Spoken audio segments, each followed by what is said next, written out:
Bapa, dalam nama Yesus kami menyerahkan hati kami sepenuhnya ke dalam tangan kuasa-Mu.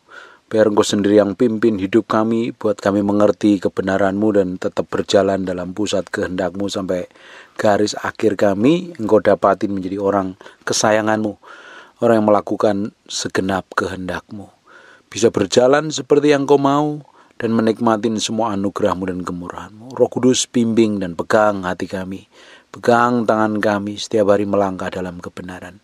Kami memiliki kepekaan yang tajam, kami memiliki roh hikmat, wahyu dan pengertian. Dalam nama Yesus kami mau belajar firman-Mu. Haleluya. Amin. Kita akan belajar kebenaran firman Tuhan. Kita akan lihat di Amsal pasal yang kedua. Hai anakku, jikalau engkau menerima perkataanku dan menyimpan perintahku di dalam hatimu, sehingga telingamu memperhatikan hikmat dan engkau mencenderungkan hatimu kepada pandaian. Kalau hari ini sebagai orang Kristen kita ini memiliki kerinduan, kelaparan dengan Tuhan untuk dengar firman, kita belajar firman, kita percaya kepada firman, kita bertumbuh ke arah Kristus, kita menjadi dewasa secara rohani, memiliki kepekaan yang tajam, sehingga kita tidak pernah mudah diombang-ambingkan, bahkan disesatkan oleh pengajaran-pengajaran. Di akhir zaman ini banyak pengajaran palsu, banyak pengkhotbah palsu, banyak pendeta palsu. Kita tidak bisa disesatkan.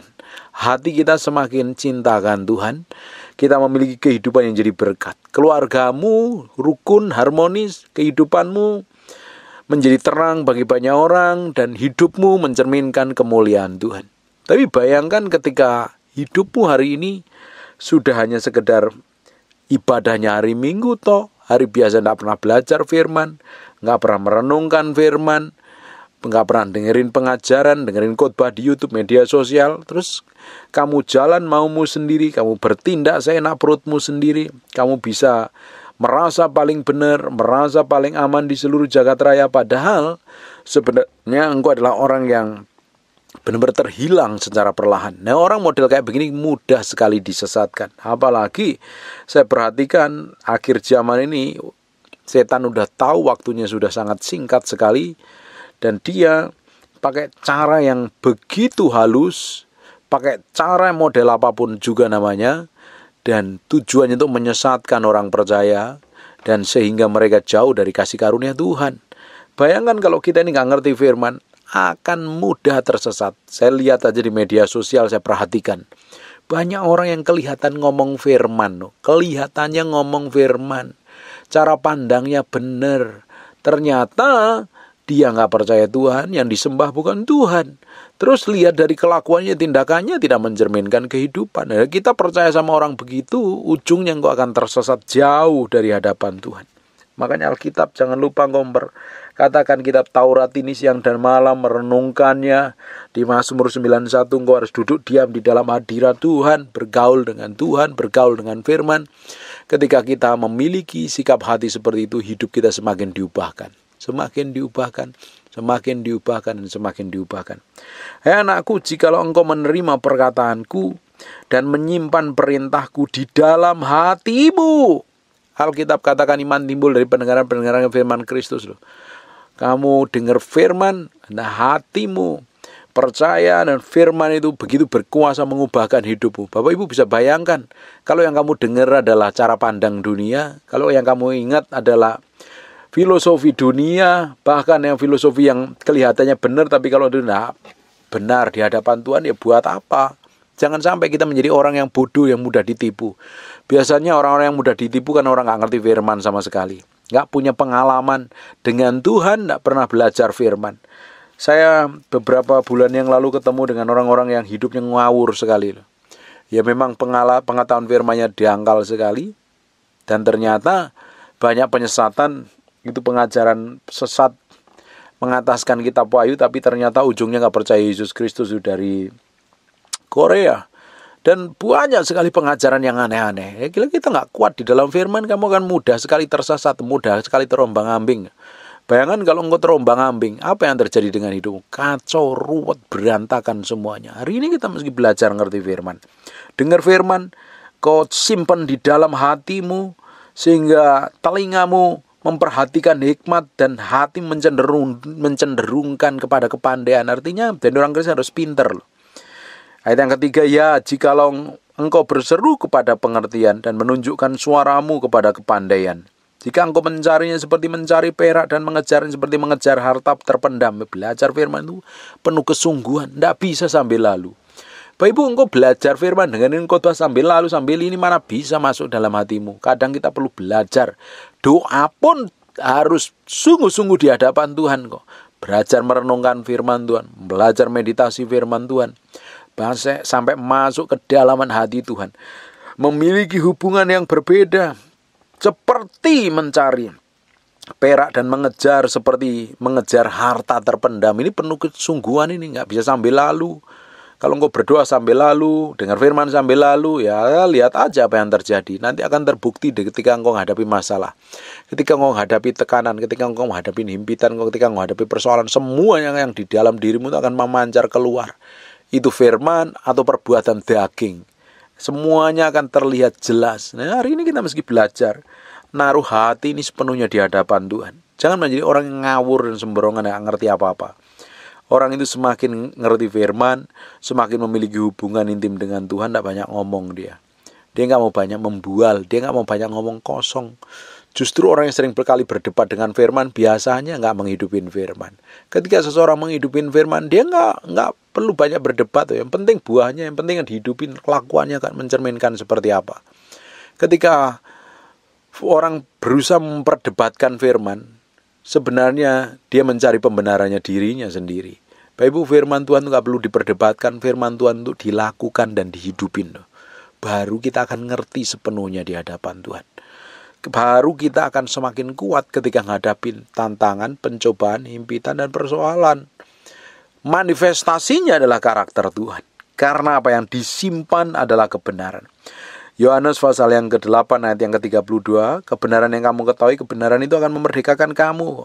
Kebenaran yang kita mengerti. Bagaimana kita mengertinya? Mengertinya sungguh-sungguh seperti mencari perak dan mengejar seperti harta terpendam, menyelidikin firman. Sampai hari ini pun saya belajar firman, saya belajar merenungkannya, saya belajar menggali. Kalau nggak ngerti, saya minta hikmat Tuhan. Hampir setiap hari khotbah dengan judul yang berbeda. Saya butuh hikmat, saya butuh pengertian, saya butuh pewahyuan. Sehingga apa yang saya sampaikan itu fresh dari kerajaan Allah dan mengubahkan banyak orang. Perhatikan, di ayat yang ke-5, maka engkau akan memperoleh pengertian tentang takut akan Tuhan dan mendapat pengenalan akan Allah. Kalau kita ngerti firman, kita ngerti Tuhan seutuhnya. Banyak orang mengerti firman hanya sepenggal, hanya sepatah-patah. Kalau engkau ngerti firman sepatah, ujungnya kamu akan tersesat. Kalau kita mengerti firman, tujuan akhirnya kita diubahkan menjadi serupa segambar dengan Tuhan. Tujuan akhirnya kita mengenal firman adalah menghidupin firman. Dampaknya apa? Memiliki kehidupan yang takut akan Tuhan. Tidak lagi mau ngomong sembarangan. Tidak lagi mau berbuat dosa. Tidak mau lagi mengambil keputusan yang salah.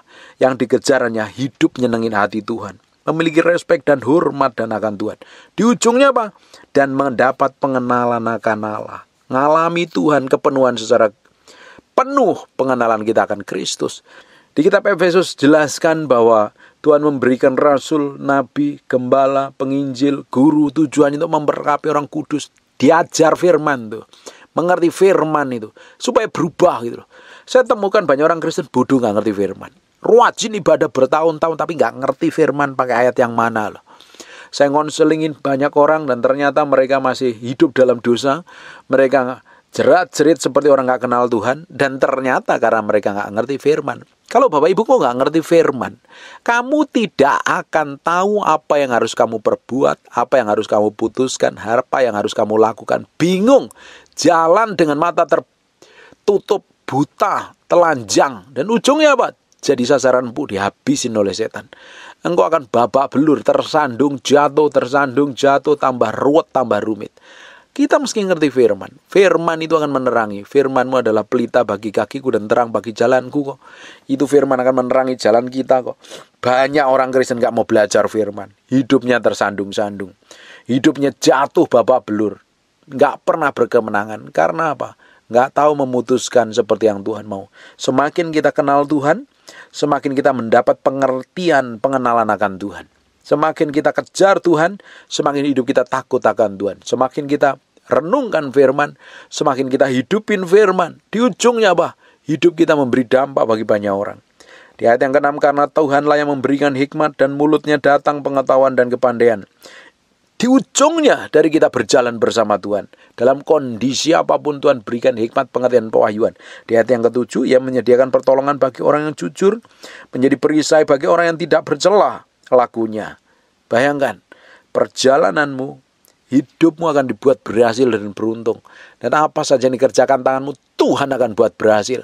Ketika kita berjalan bersama Tuhan, Tuhan yang menggantikan kita berperang, Tuhan yang beracara, Tuhan yang memimpin, Tuhan yang memproteksi, Tuhan yang melindungi, Tuhan yang membawa kehidupan kita mengalami kemenangan demi kemenangan. Bapak Ibu, berjalan bersama Tuhan harusnya setiap hari.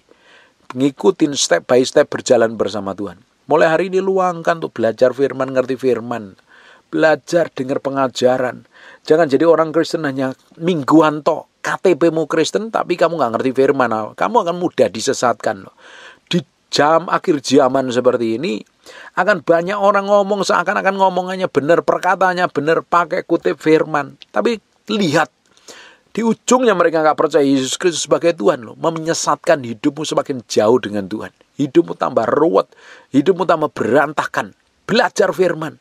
Karena kita belajar firman, kita ngerti firman, akhirnya kita memiliki rasa respek dan hormat akan Tuhan. Kita gak mau bikin kesalahan, kita gak mau sengaja melanggar. Kita mau hidup benar di hadapan Tuhan, berjalan tepat seperti yang Tuhan mau. Berjalan seperti yang Tuhan inginkan.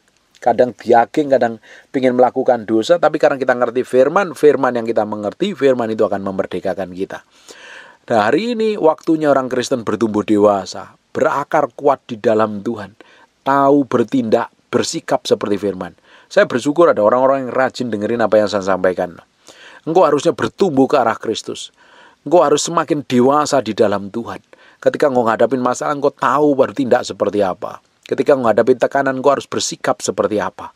Bayangkan Bapak Ibu, kebanyakan orang Kristen tidak tahu harus bersikap seperti apa, bertindak seperti apa. Harus pakai firman yang mana ketika menghadapi tantangan, goncangan, dan tekanan. Yang terjadi apa? Ruwet hidupnya, kacau hidupnya, berantakan hidupnya. Semuanya babak belur. Terjadi trouble dan tak pernah mengalami kemenangan. Ini waktunya kita ini benar-benar berubah. Beranjak dari iman satu pada iman yang lain, bertolak dari iman satu pada iman yang lain, mengalami kedewasaan penuh di dalam Tuhan. Saya perhatikan ya, orang-orang yang datang cari pendeta konseling, karena apa? Mereka nggak bertumbuh secara rohani. Memang ada beberapa orang yang baru setahun 2 tahun memang kau butuh dibimbing secara rohani. Tapi kalau umur kekristenanmu di atas 3 tahun, tapi kamu nggak ngerti firman, sikapmu jelek, tindakanmu busuk, kelakuanmu jahatnya bukan main. Di sisi lain, ketika kau ngadepin masalah, panik kayak orang histeris, kayak orang gak kenal Tuhan itu loh. Terus bertindaknya salah, kedagingan lagi, kelakuannya jelek lagi. Sukanya ribut dengan pasangan, sukanya berantem dengan pasangan, saling menyalahkan, gampang tersinggungan, gampang sakit hati. Itu tandanya engkau gak ngerti firman. Engkau perlu bertobat dan bertumbuh ke arah firman. Engkau harus belajar firman. Dengerin baik-baik. Kalau kamu rajin mendengar media sosial, tanpa kamu ngerti firman, tanpa kamu mau belajar merenungkan firman, kamu gak tahu memfilter loh. Mana berita yang benar, mana berita yang busuk, mana berita yang menyesatkan, atau mana berita yang membangun imanmu. Semuanya kamu telan. Dan ujungnya apa? Kekacauan dalam hidupmu. Kekacauan-kekacauan yang terjadi dalam diri kita itu karena kita ini memutuskan segala sesuatu tidak sejalan seperti yang Tuhan mau. Kita putuskan semau kita sendiri, kita bertindak semau kita sendiri. Dan ujungnya apa? Kacau, ruwet, babak belur, berantakan. Semuanya ujungnya ya kita harus datang lagi kepada Tuhan. Butuh waktu yang lama. Dibawa muter-muter lagi. Dibawa ke persoalan awal lagi. Ya kita kan harus berhikmat jadi orang Kristen. Bertumbuh gitu loh. Berakar di dalam Kristus. Berakar terus semakin hari. Semakin berjalan dalam ketetapan ilahi. Di ayat yang ke-8, sambil menjaga jalan keadilan dan memelihara jalan orang-orang yang setia. Tuhan pasti jagain, proteksi, lindungi. Maka engkau akan mengerti tentang kebenaran, keadilan, kejujuran, bahkan setiap jalan yang baik. Kalau kita ngerti firman, di ujungnya kita mengerti kebenaran, kita tahu mana yang salah, mana yang benar, sesuai dengan ketetapan ilahi. Kita jadi orang yang adil, jujur, bahkan tahu jalan mana yang harus kita tempuh, jalan mana yang harus kita putuskan. Tidak jalan sembarangan, tidak berjalan semau kita sendiri. Di ayat yang ke-10, karena hikmat akan masuk ke dalam hatimu dan pengetahuan akan menyenangkan jiwamu. Ini orang yang bertumbuh ke arah Kristus itu. Hikmatnya ditambah-tambahkan, pengetahuan ditambah-tambahkan, yang membuat kebahagiaan, yang menyenangkan jiwa kita bukan lagi hal duniawi, tapi pengetahuan itu akan membuat kita semakin mengerti banyak hal, disingkapkan banyak hal. Orang Kristen harus pinter, nggak boleh bodoh lagi nih. Kebijaksanaan akan memelihara engkau, kepandaian akan menjaga engkau, supaya engkau terlepas dari jalan yang jahat, dari orang yang mengucapkan tipu muslihat nih. Kamu akan terlepas dari semua tipu daya, penyesatan di akhir zaman. Kamu akan tidak lagi tertipu dengan kata-kata palsu, kata-kata bohong yang ujungnya membuat kamu hancur, keluargamu berantakan. Kamu fokus jalanmu sama Tuhan untuk nyenengin hati Tuhan. Kamu berjalan dalam ketetapan ilahi. Dan mereka yang meninggalkan jalan yang lurus dan menempuh jalan yang gelap, yang bersukacita melakukan kejahatan, bersorak-sorai karena tipu muslihat yang jahat, yang berliku jalannya, yang sesat perilakunya, supaya engkau terlepas dari perempuan jalang dan perempuan yang asing, yang licin perkataannya. Engkau menjadi orang yang penuh hikmat, gak akan terjebak dalam perjinahan, dalam dosa kenajisan. Kamu menjadi orang yang berjalan dalam terang, jadi orang yang sikapnya, kelakuannya mencerminkan kemuliaan Tuhan. Ayat yang ke-17, yang meninggalkan teman hidup masa mudanya, melupakan perjanjian Allah. Ini cerai, ini kawin cerai.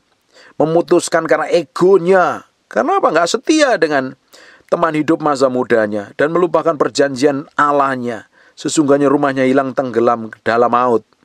Kalau kamu ngerti firman, kamu akan tahu harus memutuskan seperti apa, harus bertindak seperti apa. Perhatikan jalannya orang-orang model kain menuju ke arah-arah, ke dunia orang mati, hidup dalam kematian. Segala orang yang datang kepadanya tidak balik kembali dan tidak mencapai jalan kehidupan. Sebab itu tempuhlah jalan orang baik, peliharalah jalan-jalan orang benar. Karena orang-orang jujurlah akan mendiami tanah, dan orang yang tidak bercela layang tetap tinggal di situ. Tetapi orang fasik akan dipunahkan dari itu, dan pengkhianat akan dibuang dari situ. Upah dari kita nggak ngerti firman, kita akan mudah tersesat, kita akan mudah jatuh dalam dosa, kita akan berputar pada persoalan yang sama, kita nggak tahu harus bertindak seperti apa, hidup kita kacau, hidup kita ruwet, hidup kita tambah berantakan, rusak semuanya. Tapi ketika engkau ngerti firman, ujungnya engkau ngerti kebenaran. Kebenaran yang kamu mengerti, kebenaran itu akan memerdekakan kamu. Kamu harus tahu persis apa harus bertindak, seperti apa harus melakukannya, seperti apa harus memutuskannya. Di akhirnya, semua tindakanmu, semua keputusanmu hanya seperti yang Tuhanmu, hanya untuk nyenengin hati Tuhan. Harusnya progres perjalanan kekristenan kita semakin diubahkan di dalam hadirat Tuhan. Berjalan dalam kemenangan, berjalan dalam kesucian, berjalan dalam anugerah Tuhan. Semakin hari semakin powerful, semakin hari semakin dahsyat. Bapak Ibu, kita harus terus semakin hari semakin ngerti firman. Jangan sampai kita malah tersesat, jatuh dalam dosa, hidup ruwet, hidup kacau, hidup dalam kedagingan. Ujungnya kita akan binasa. Sebab upah dosa adalah maut. Upah dosa adalah maut. Tetapi anugerah hidup kekal, memerintah bersama Kristus bagi orang yang hidup berjalan sesuai dengan ketepatan nilai. Berjalan seperti yang Tuhan mau, berjalan seperti yang Tuhan inginkan. Step by step kita harus berubah, bertolak terus, bertumbuh terus ke arah Yesus Kristus. Jangan sampai kita disesatkan dengan perkataan-perkataan busuk, perkataan-perkataan palsu, padahal mereka enggak menyembah Yesus Kristus sebagai Tuhan. Ujungnya membuat engkau hidup jauh dari kasih karunia Tuhan, binasa kekal untuk selama-lamanya. Hari ini waktunya bertobat. Hari ini waktunya kita belajar firman dan diubahkan di dalam hadirat Tuhan. Amin. Tutup matamu, tutup Alkitabmu, kita berdoa. Bapak, terima kasih buat firman-Mu. Kami materikan firman dengan darah anak domba lah. Firman yang nempel dalam hati kami. Berhari-hari, berminggu-minggu, berbulan-bulan firman jadi kehidupan. Nama-Mu berdoa, tertanam dalam hati kami, dan kami menjadi orang yang berkemenangan tidak mudah ditipu, tidak mudah disesatkan, karena kami memiliki hikmat, pengertian, pengetahuan yang datangnya daripada Tuhan. Berkati setiap orang yang rajin mendengar firman yang kamu sampaikan. Kamu berdoa dalam nama Yesus untuk orang yang sakit dan mengalami kelemahan tubuh, oleh bilur Yesus, oleh darah Yesus, jadilah engkau tahir, jadilah engkau pulih, jadilah engkau sehat, jadilah engkau sembuh. Jadi seperti aku doakan dan katakan dalam nama Yesus. Haleluya. Amin. And God bless you. Terima kasih siang hari ini. Terima kasih Tuhan. Terima kasih Tuhan. Kau baik, Kau baik. Lihat sampai kedalaman hati kami Tuhan. Koreksi dengan firman-Mu, bahwa kami menjadi serupa segambar dengan Engkau. Kami hanya ingin menyenangkan hati-Mu, bukan yang lain Tuhan. Dapatin hati kami menyenangkan hati. Siang hari ini Roh Kudus, kami memberi hati kami untuk Engkau, untuk diubah, dijamah, dilawat Tuhan. Enggak ada yang lain yang lebih mulia selain Engkau. Enggak ada yang lain Tuhan. Buat hati kami nempel dengan Engkau Tuhan. Pikiran dan perasaan kami menyatu dengan Engkau, sehingga kami ngerti apa yang Engkau mau dalam hidup kami. Dalam nama Yesus. Haleluya. Amin. We thank you, we praise you, we adore you. We thank you, we praise you, we adore you. Terima kasih siang hari ini. Terima kasih Tuhan. Terima kasih. Terima kasih.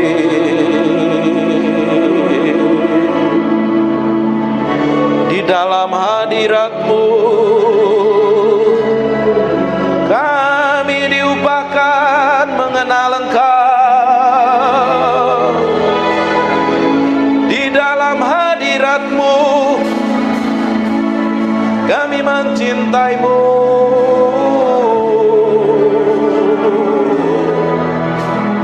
Mencintai-Mu, Roh Kudus.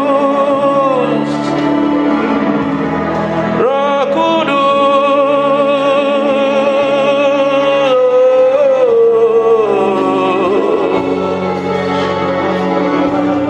We love you. We praise you, we adore you. Tetap tinggal di dalam hadirat-Mu, sebab kami mencintai-Mu.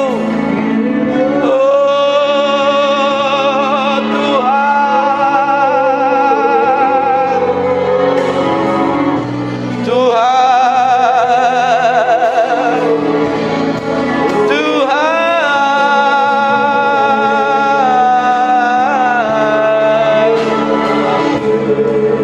Naralamo senemede mianaramo. Ikiri mianananamo se. Ikiri miananamo so.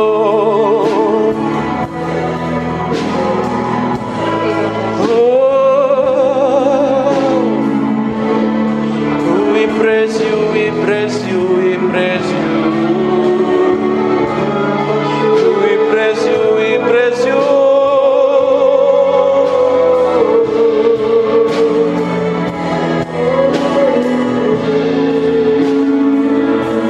Berlama-lama dalam hadirat-Mu, menikmati kuasa-Mu Tuhan. Tuhan,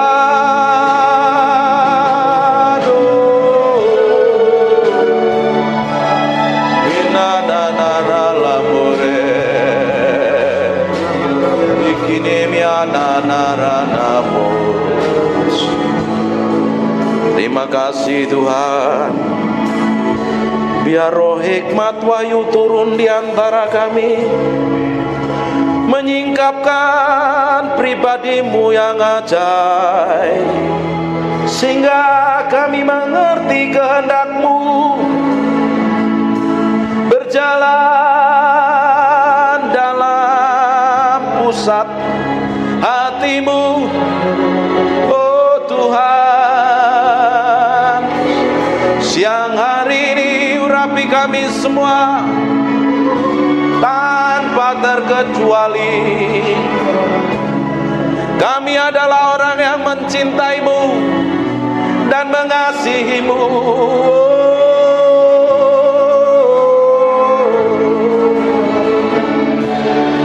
Haleluya, haleluya, haleluya. Terima kasih. Yang merasakan hadirat Tuhan kasih tepuk tangan yang meriah. Hanya untuk Raja yang mulia. Haleluya. Amin. Silakan duduk dalam hadirat Tuhan.